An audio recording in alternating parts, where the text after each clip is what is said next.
following podcast may contain adult language and an abundance of Cylons in the frackin' walls.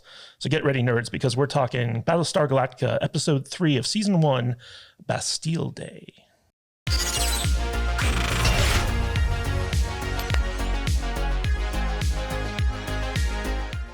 Greetings, everyone. Welcome to the Salty Nerd Podcast. My name is Matthew Kadish, and I am filling in for Alex today because he had to go and deal with some family stuff. So you're stuck with me yet again, but fear not, because with me, as always, is my fantastic panel of nerds, starting with Matt Vader, 74. How you doing, buddy? Hey, bud.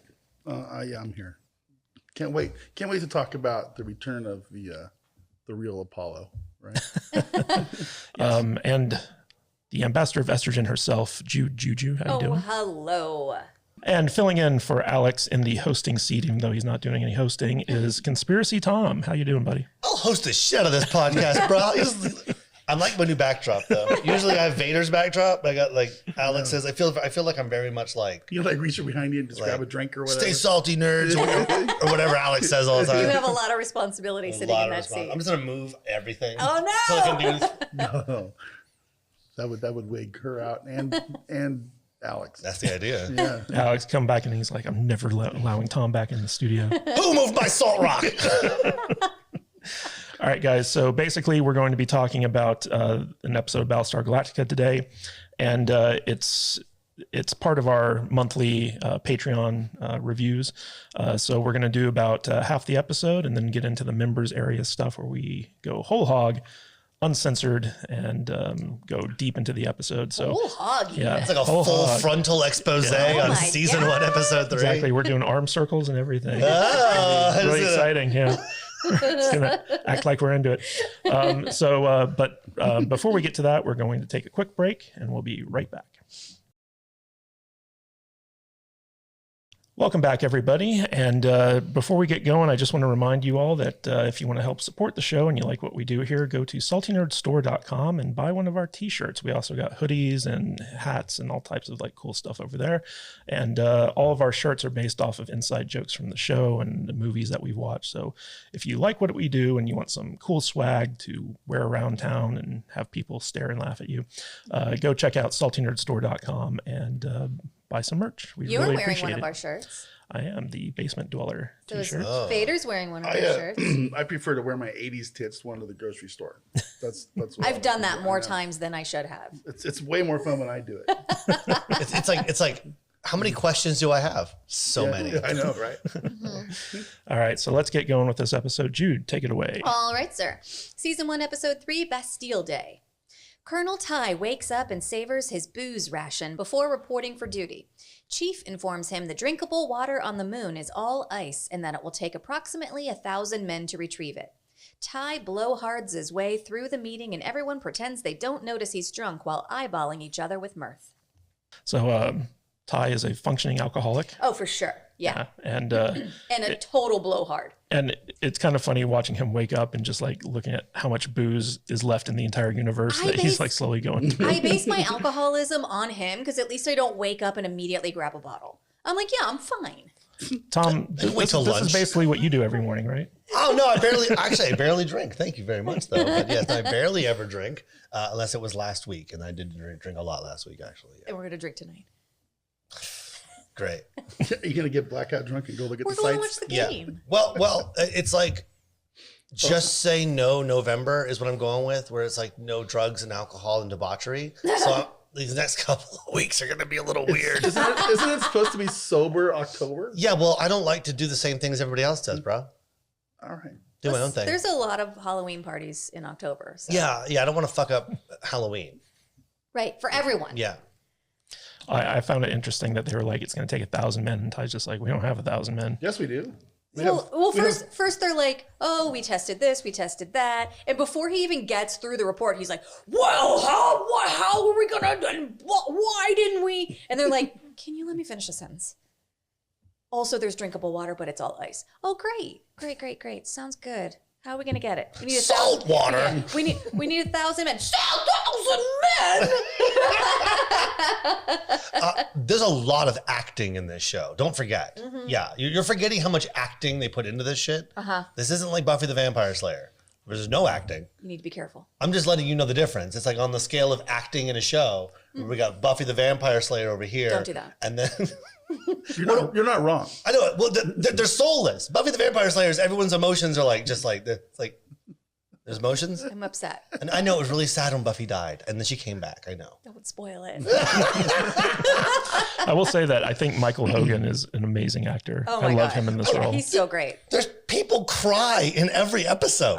There are tears in every episode. Yeah, but I love the looks between Callie and Chief and the other guy from their department. They're all like looking at each other like, this guy's totally drunk already. It's like 10 in the morning. I mean, And he's our superior officer. Morning drinking is the best drinking. you can't get drunk all day if you don't get started in the morning. That's right. All right, Jude, take it away. All right. Apollo suggests using the prisoners aboard the Astral Queen to retrieve the ice from the moon by offering them points toward earning their freedom. President Roslin is on board, but Adama is hesitant to release criminals into the fleet. Roslin asks Adama to have the fleet's doctor come see her to treat her allergies when he's available. Apollo catches up to Adama after the meeting with the president to talk, and his father tells him to pick a side. I thought that this was interesting where Adama's basically like, you need to pick a side. And Apollo's like, why? Yeah. Like, what sides? We're all on the same side. And his Yeah. father's like, no. And Apollo's like, I didn't know we were picking sides. And he's like, that's why you haven't picked one. He's right. He's picked the side of the people Right. and democracy. Yeah.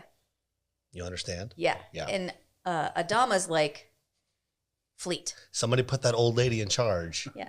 and nobody kind of agrees with it, except for the 4 people around the old lady, who's dying of cancer, by the way.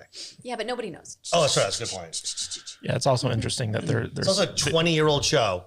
Yeah, they need a workforce. So basically, they have this prison transport among the fleet with like hundreds of prisoners. 1,500, I think. Yeah, 1,500 prisoners on board, and they've been locked up in there ever since like the Cylon attack. And they're just like, oh, we'll give them points towards freedom if they like work for us. And Adama's immediate like, this is a bad idea. Okay, but Well, it is a bad idea. that No, ship it's was not. that ship was filled with prisoners who were headed toward a parole hearing.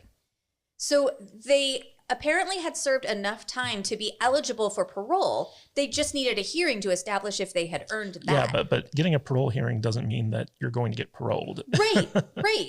But I mean, Yeah, was Space Stalin part of the parole board? Like that guy's in like literally mind controlling 1,500 hardened criminals, and they're like, and no, the guards. But we'll get to it. I mean, let's just put him for parole. This guy's got some really good points. All right. Yeah. Charles Manson got parole hearings. Yes, he did all the time. I mean, I watched many of them. Is he still alive? No. He finally died. Okay. He succumbed. Apollo, Dwala, Callie, and Billy board the Astral Queen to ask the prisoners for volunteers to retrieve the moon water. Their union representative, terrorist Tom Zarek, politely declines for them. I love the reveal of Richard Hatch Yeah, me too. in this. Yeah.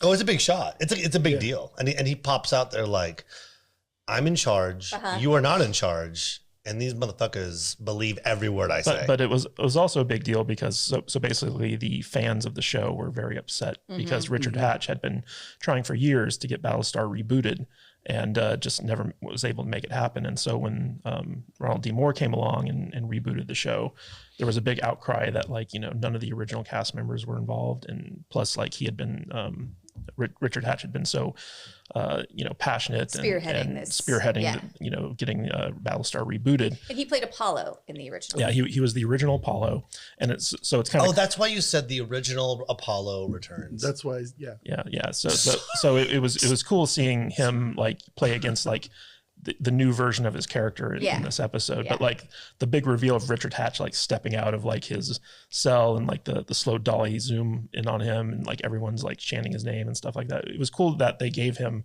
a substantial role because this character plays a big part going forward. So, I don't remember if that was a secret or if it was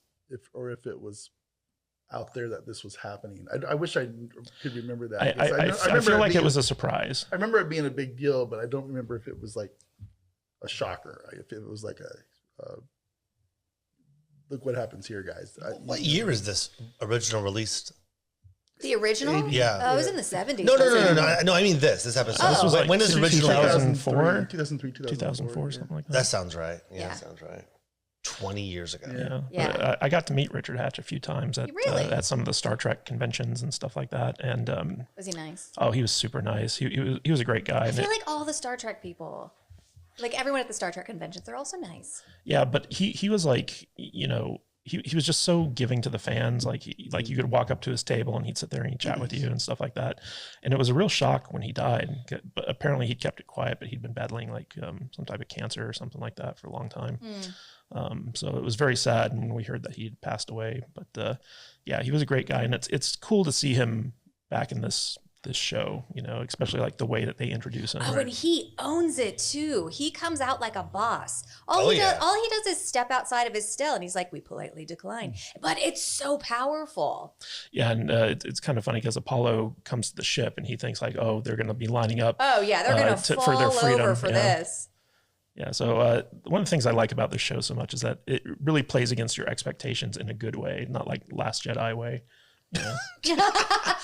How dare you invoke that name? Got to get that dig in there. Oh. Well, you know, I kind of like the logic behind it all too. It's like we got this really crappy, shitty job that people are probably going to die doing. Yep. And we don't have much labor. So, I get it. let's use the prisoners. I mean, Logic is sound. People are going to be like, some people are going to be like, oh, that's cruel and unusual punishment. And other people are like, nah, man, that's what we're going to use them for. Yeah, I saw Suicide Squad 1 and Suicide Squad 2. Totally get it. It makes me, I always question my own morality, my own compass, my own inner compass with shows like this, because listen, I'm hardcore Adama right now. Yeah. In this time period of this show, and I'm like, yeah, use those prisoners.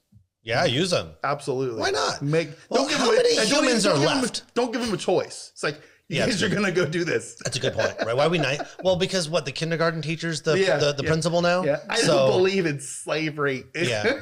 Well, that's what Rosalind says. She's like, we can use them, but they have to agree to it. You have to be nice to them. She's like, we're not going to enslave them. We're going to ask them to volunteer. 3 hots in a cot. Come on, guys. You guys volunteer, you're going to be the supervisors. Okay. The rest of you are going to work your asses off. How many humans are even alive? Like 50,000. Under 50,000. Right. Yeah. So like, there's not rules anymore at that point, right? Like, it is just kind of like, you're going to do what I say, or there's going to be one less human to feed, right? That's kind of the world. And you prisoners in the prison ship, you're like really low priority. Yeah, Everyone gets a ranking. You on the bottom. I feel like they should have just been like, hey, when we run out of water, we're going to stop giving it to you first. That's it. Oh, yeah. Just stop 100%. sending water to that ship, right? How hard is that? Yeah. Leave them locked in their cells. Just let them drift off and die. Yeah. Yeah. It's a whole boat full of prisoners. We can free up a lot of extra food if you guys just disappear. That's a very good point. We're going to beam away and not give you the coordinates. Wow. Good luck. This is really dark. Yeah, but okay. Is this there more? is basically Khan's ship from Star Trek. Oh, basically. Yeah, basically. I mean, and these are military prisoners, or are these just... They're just prisoners. It's just pot possession? Is that what these guys real are? Rapey. Well, so yeah. I feel like it's like a plethora of different things that they were guilty of. Like Tom Zarek's a political prisoner, right? He's a terrorist. Well, all the prisoners were from all the different colonies. Yeah. So it was basically like they were on their way to Caprica for parole hearings.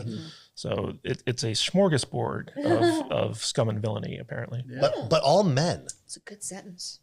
In a future society where women and men appear to be very, very on equal terms, it is a prison ship of just men. Well, maybe the ladies' prison ship. Ooh, it's a sexier ship. Didn't make it. So many pillow fights. Oh my God, there's pillows everywhere. They don't even have bars. It's just like shower nozzles and pillows. Get back in your cell, inmate. Yeah, you bitch. All right, Jude. On Caprica, Hilo and Not Boomer travel through the empty streets looking for other survivors. Boomer's doing the old fragile woman routine, and Hilo swoops in for the rescue, while numbers 5 and 6 look on and discuss philosophy.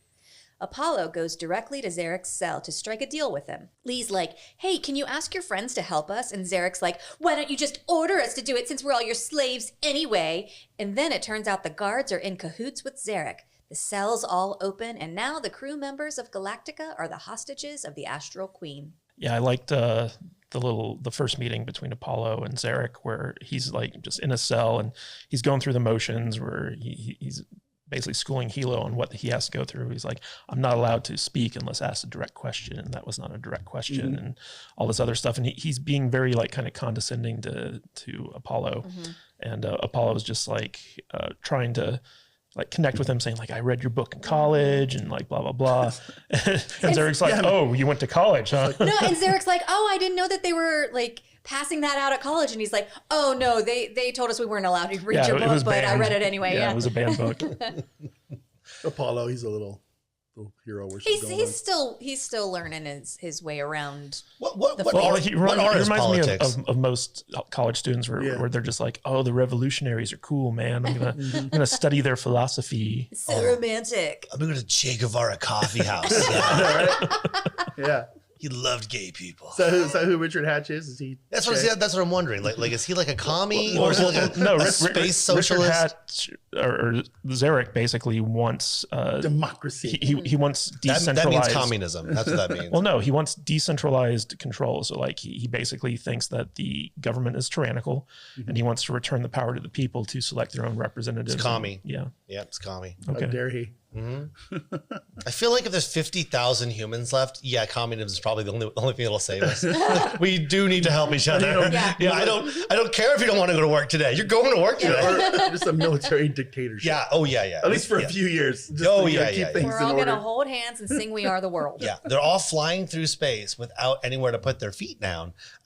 Someone's going to tell you what to do, and it doesn't matter what you want to do. We're all going to just have to do it. I don't like chicken. Like, it doesn't matter. I want to take my shower. Yeah. I'm sorry, you cannot. Yeah, no, you're just going to smell. It's like Ty's basically predictions about how terrible the civilians are all come true. Essentially. Yes. I mean, he's not wrong. We're all pretty much Your shitty. average person is basically useless. We're all terrible. That's just a fact. Yeah. We're all terrible. Most people don't know shit about nothing. No. Like, how does this work? I was just about to say, and stupid. Yeah, like, how does this work? This thing right here. This microphone? The gods. Yeah. If you pray hard enough, it makes all of this shit work. Is there a specific There's God? a prophecy. It's a prophecy. And you have to be really careful about how you touch it and move it and stuff, or it just falls apart. Yeah, Tom already broke the So microphone you're saying today. it's a very fragile concept, fragile. and any tinkering with it everything will unravel completely. And then you'll really annoy the people that do. You will anger the gods. I think that we all just figured out religion in like 5 seconds. You'll get extreme harumps. Yeah. Oh, it was audible. I heard it. Kadish is an angry god. Speaking of useless, What the fuck? we had the subplot of Boomer and Hilo. Yeah, not Boomer. Yeah, not Boomer and Hilo. And this is something where, like, in the first couple episodes of the season, they kind of throw like a couple B plot scenes to this stuff. And I can remember when I was first watching the show, I was like, man, this is so stupid and worthless. Where's this going? And eventually it pays off. Oh, it's going someplace. But early on, it's pretty like, just like, get back to the main story. Why am I watching this? Yeah, but we need this to lead up to what's gonna happen, which ends up being really, really good. But yeah, so Hilo and Boomer are trying to make their way. They're trying to like call out for other survivors, and Boomer's totally laying it on thick, like, oh my god, I'm so scared, and oh, that over there, that's so scary too. And Hilo's like, don't worry, sweetheart, I'm gonna protect you. And meanwhile, she's like the head of the Cylons that are left on Caprica. She's like their leader. Is she the leader? She's a badass. Well, yeah, remember a few episodes ago when they all walked in, she walked in with them and she was like, all right, I'm going to give you your orders. Like, that's her. I'm not really sure if the Cylons have a leader necessarily. Like, there are some. They do in their like little factions, little groups. Well, I mean, there are some that have charge. like the hierarchy, but it kind of shifts from episode to episode, Yeah, I I think, don't know. depending on what they're doing. Well, it shifts depending on their groups too. I like to when the Six and the other dude were up on the roof going, man, she's really laying it on thick today. She's very good. she's Yes, she is good. Wow. She's a really good actress. And then they start talking about like the philosophy of like, we are of the humans, that makes them our parents. Yeah. Yeah. Well, I think that's a big part of it, right? It's like is the psychology behind everything, and there's a reason for why they're doing their things, right? It's not just Terminator logic where it doesn't really make any sense. Right. They're really trying to. The Cylons are thinking, caring creatures. They also want you to go. That's the cool thing about this show is that it's a show that a moron like me can watch and enjoy because there's a lot of flashy lights and a lot of fighting and stuff going on. But you know, it's also a good show for intellectuals. Oh, it's a good show to watch who can like really get into the whatever it is they're trying to. Well, there's tons of politics, and there's factions, and there's philosophy. espionage, philosophy. So there's something for everybody in this show. Something for everyone. I can drool, and Kadish can go, oh yeah, that's very smartly written, and and we can all like. Well, I mean, speaking of smartly written, like we get right to the scene where like, you know, the prisoners take over the ships essentially. It's a prison riot, and they take it over, and the crew of the Galactica is instantly turned into hostages. And it's a very tense scene, and it's like, what, 15 minutes into the episode when that happens, and you're just like, oh crap. It's like really well good. Things happen in a show that has a limited time period for his things to happen in. That's what amazing. He's saying is it's well thought out. I get it. I get exactly what he's saying. Like somebody did a storyboard and they said, okay, this is what we need to we need to get from point A to point B. Yeah. And we have this amount of time to get it in. Yep. And only this number of episodes. Yeah. So we need to tell this story, guys, and we need things to move along. I have a feeling like you are comparing this to a Star Wars show. Oh, I don't know shall what I'm remain doing. nameless. I don't know what I'm doing. So, I'm just, talking. Pontificating? Yeah. So this is the third episode that we're talking about, and you weren't here for the first two episodes. I'm curious, when was the last time that you watched Battlestar Galactica? Apparently 15 years ago. Oh, okay. So right when it just came out. Well, I distinctly remember I only watched the first season because my favorite thing they did was the very first episode. It's like that 2-hour movie. And it's the best thing. It is so good. And the production value is extremely good. It's a movie. It's full on movie. And then for me, it was kind of all downhill from there. But actually starting at episode 3 reminded me how good it was. And it was like, okay, this was a really good show. But I only watched the first season. The only one. Oh, wow. So you don't know what happens. Okay. Well, I probably know because of like osmosis or whatever. Okay. Like, just memes and stuff, just like saturating my brain and teaching me along the way. But yeah, I don't really know. Okay. I think everyone's a Cylon. Is that right? No. I'm pretty sure that's right. No spoilers. Starbuck negs Gaius on the way to her training class with her sidekick baby pallbearer. She smokes and cracks jokes at the pilot, and after dismissing them, Ty admonishes her for her crude manner. Starbuck takes a big whiff of him and is like, "You smell like you were real thirsty today, Ty," and sashays away. In Adama's quarters, Gaius compliments Adama's artwork and accepts a fancy water cocktail and tries really hard to dance around the fact that he has no idea how to make a Cylon detector. Six taunts him and laughs at his attempt to bullshit Adama. Gaius tries to get Adama to let him off the hook, but Six intercedes, giving him the formula to ask Adama for. Adama agrees to give him the nuclear warhead needed to create the test. So it's interesting to see Ty kind of admonish Starbuck for her leadership style. They're so alike. And then she kind of like shoots back at him and is like, look, I know these people better than you. Sometimes coming at them head on isn't the best, way to get them to learn. And she's literally like, you can't just scream at them. It doesn't accomplish anything. Yeah, especially considering all the stress that they've been under and stuff like that. Like these are the only pilots in the fleet. Right. And there's a finite number of them. And so like when she comes in, she's like smoking, she's got like her sidekick next to her, kind of like making jokes about things. And Ty's wearing her sunglasses. Yeah. And Ty's all grumpy, and he's just like, what the frack is this? Like, how are you doing this? I like the contrast there because Starbuck is very different from Ty in terms of personality, which is why they clash so much. But just Ty being drunk. But they're also so alike. They are. And Ty being drunk all the time is kind of like a funny thing because basically once he's out of alcohol, he's going to be having a really hard time. Right. That's about a fact of it. Something that I forgot about was all the fake swearing. Yeah. It is the funnest part of the show. Or eventually the most, it's very annoying after a while, but when you can't stop noticing it. But I totally forgot about it. And you said the fracking walls. And I'm like, they meant fuck. Yep. Yeah, it was basically a way to swear on network TV. Oh yeah, they got away with it. Yeah, they found that loophole. Yeah. I also really liked the scene between Adama and Gaius. Adama and Gaius. And Six. Yeah. And it was kind of cool because basically Six, Gaius is there. He has no idea how to deliver this Cylon detector, and Adama's kind of calling him on it. Oh, and he's like, look over here. Look over here. And Adama's like, no, I'm looking right here. And he's like, no, look over here. I need a, wait, what was that? I need a what? Hold on. I need a thermonuclear warhead. He goes, oh, all you need? Bucket, take it. Yeah. You don't seem sketchy at all. We got 5. Well, no, that's not how it went down at all. You guys are really stretching on that one. We're acting out the scene right now. We're having fun. What was fun is that, so like 6 comes in and she's like, God, you're useless. Okay, here's what you need to do. Repeat what I tell you verbatim. And she's like, I need a nuclear warhead. And Adama's like, why the hell do you need a nuclear warhead for like, a Cylon detector? And then 6 just kind of like backs off and she's like, you're on your own now. And so Gaius has to like work it out. He's like working it out as he's saying it. And he's like, well, I don't need the actual warhead. I need the plutonium because we know that Cylons are vulnerable to certain types of radiation. And so like, I need this to like, kind of test the blood samples and blah, blah, blah.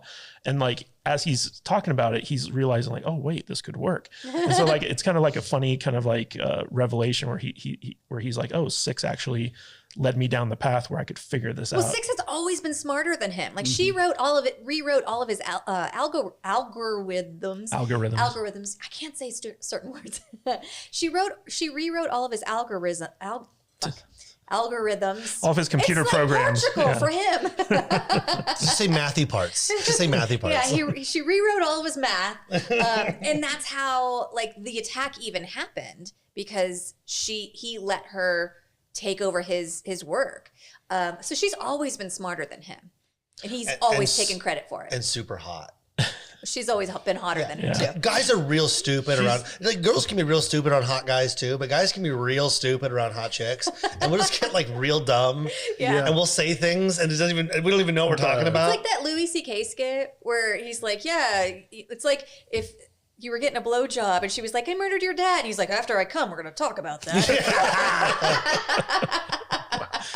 Well, it's kind of interesting because in getting one of these nuclear warheads, the fleet only has 5 warheads left. And so 6's plan, in addition to, helping out Gaius, also helps to weaken the fleet a little bit more. And so Adama's decision to give up one of those was like a big deal. And it was kind of an interesting moment there. Yeah. He's got to know who the spies are. And like he's having to trust Baltar, and we all know like that's the last guy you want to be trusting right now. But none of the characters they blindly trust him because he's science guy. Yeah, none of the characters know that he's like evil or like responsible for this entire thing.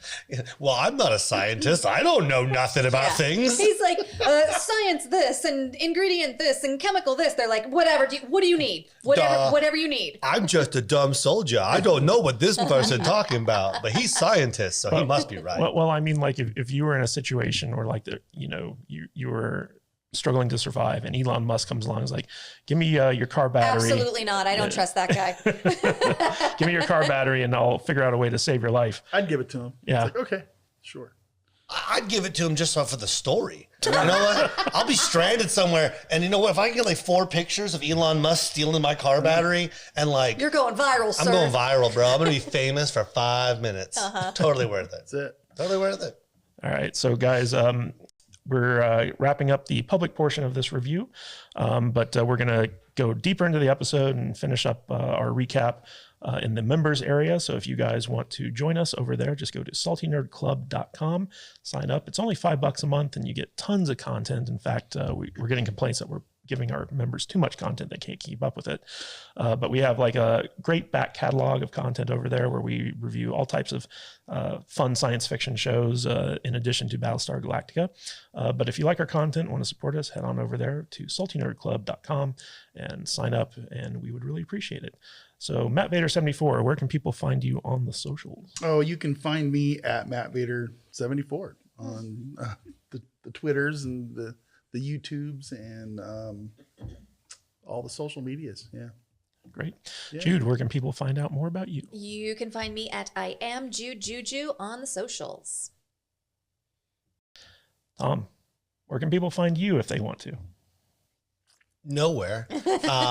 I post nothing. I have almost no online presence because I don't trust the government. But if you really want, I do have an Instagram, Big T2681. Say hello, prove you're not a bot, and I will communicate with you. You really are conspiracy Tom. I 90% believe half the shit that's in my head. 90%. I have a question. Not all the way. At Matthew Kadish, where can they find you? You can find me at Matthew Kadish, Kadish on Twitter and Truth Social. KadishBooks.com takes you to our Amazon page. And be sure to join our Facebook group at saltynerdgroup.com. We would love to, build our community over there. But until then, we're going to go with saltynerdclub.com. So club members, let's go.